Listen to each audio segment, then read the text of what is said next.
Hello, திக்வா புயலை பார்க்க வந்துட்டோம். கடல் கொந்தளிப்பு எப்படி இருக்கு பாருங்க பின்னாடி.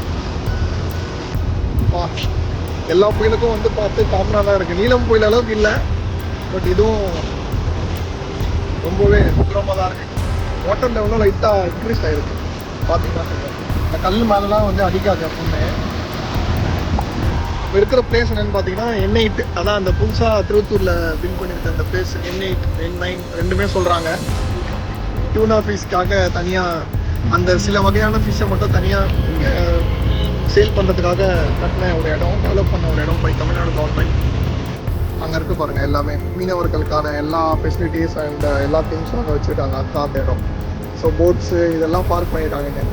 இந்த இடத்துலேருந்து நம்ம புயலை பார்க்குறதுக்கு வந்து ரொம்ப நல்லாயிருக்கும் அப்படின்றதுனால வந்துட்டோம். ஃபுல்லாக புயல் ஃபார்ம் ஆகிட்டு இருக்கு. இன்னும் மேகம் தான் எனக்கு தெரிஞ்சு. இதுக்கப்புறம் இன்னும் நைட் பயங்கரமாக அடிக்கும் போல. கடலே பயங்கரமாக இருக்குது. எவ்வளோ பெரிய அலை அடிக்குது. இன்னும் கொஞ்ச நேரம் இங்கே இருந்தால் அலை அப்படியே நம்ம மேலேயே அடிக்கும் போல. இது பாருங்க, நம்ம கிட்ட வரைக்கும் ஏறி அடிக்குது அலை. டேஞ்சர்.